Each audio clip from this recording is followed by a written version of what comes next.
Hey, welcome to Graphic Policy Television GPTV. I'm Brett, and my hands is Fantastic Four Solve Everything from the Marvel Premiere Collection. Now, for those who don't know, the Marvel Premiere Collection is kind of a bite-sized collection of some pretty key stories in the Marvel history. This obviously being Fantastic Four Solve Everything. And that includes Fantastic Four number 570 to, looks like 588's the last one. I think that's it. Pretty sure that covers everything. It's an interesting collection. Let's go with that. Written by Jonathan Hickman, art by Dale Eaglesham, Steve Epting, Neil Edwards, Nick Dragata, Mark Brooks. It's got inks by Andrew Curry, Paul Neary, Scott Hanna. Finishes by Rick Magar and Mike Perkins. Color by Paul Mounts. And lettering by Russ Wooten. I think that covers everyone. If I missed someone, I apologize. It's an interesting release. So I remember when this came out in individual issues, it was like a big deal of Jonathan Hickman taking on Fantastic Four. And honestly, I remember not liking it then, and rereading it, like, it feels a little bit better, but I'm still not the biggest fan. Jonathan Hickman, he's an interesting writer, and there's a lot of stuff I love about Hickman. I love his general ideas. I like the grand concepts of them all. I always think his executions stumble at some point. And here we see a whole bunch of ideas kind of thrown out, mashed together for this opening saga. It ends to a major point in the Fantastic Four history. This was like the beginning of the launch of the Future Foundation, and a little bit kind of a different take on Fantastic Four. But there's a lot of like seeds for stuff to come sown in this. Now, what's interesting is, like, I haven't totally kept up with the Fantastic Four, but it feels like a lot of the stuff in this, like, played a big deal for a while and then just kind of fizzled out. There's this idea of like multiple cities that like rise up and these kind of different kingdoms competing and having this long history, and it's things we don't really see anymore.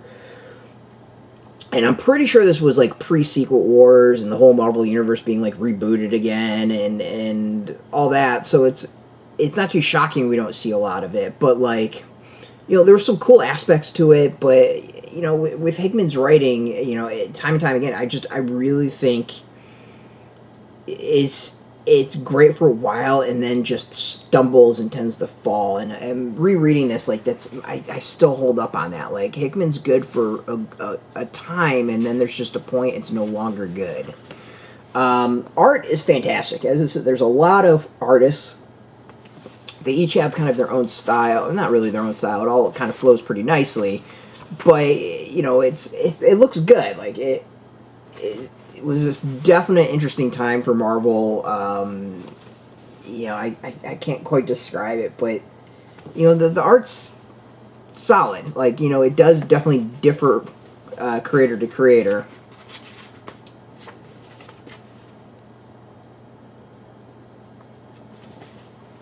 So, there is slight differences in the art style, but, overall, like, to me, it's a collection of grand ideas. I personally think there's probably better Fantastic Four stories out there, but, I can kind of understand why this was chosen. Now, it would be interesting to see when Fantastic Four First Steps comes out, what might come from this. It seems like Marvel's kind of tying stuff into films and get people interested in that. So, from interested from the films to find something easy that they can latch onto. So my thought is there might be something to it. But yeah, like, overall, it's a lot of concepts thrown in there, a lot of stuff like thrown against the wall. Some of it stuck, some of it didn't, and I don't know. Out of all this, I think this is kind of it's a more intriguing release out of the Marvel Premiere Collection. The other thing that's nice about there is a lot added. Well, not a lot, but there is stuff added. There's introductions. There's small. Let's see, there was more than that introduction. It's a forward. There's covers. So there's a little bit of extras as far as the collection. But yeah, I mean, it's one that if you've never read it, Jonathan Hickman, I know tons of people love it. I was kind of on the side of things. It's out. Check it out. You can go get it from your local shop. We got a link beneath this video. Put in your zip code. Tell the comic shops near you. No shop, no problem. We have some links where you can purchase your own. There'll be affiliate links, so we do get a small percentage. By doing that, you help support our site. So thank you for that. And speaking of support, just watching our videos support us as always, so thank you as well.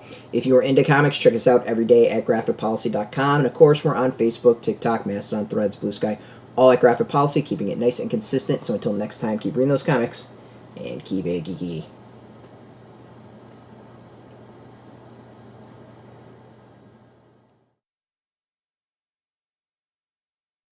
Hey, thanks for watching the previous video from Graphic Policy Television. Just by watching, you help support our site. Thank you so much. Now, if you're watching these videos, you probably care about geeky things like movies, television, comic books, toys, games, video games, you name it. You can go and subscribe right now to our YouTube channel to stay in touch and catch all the new videos, or check out our website at graphicpolicy.com. There's a nice link on this end of the video. But as always, thank you for watching. Keep on rocking and keep it geeky.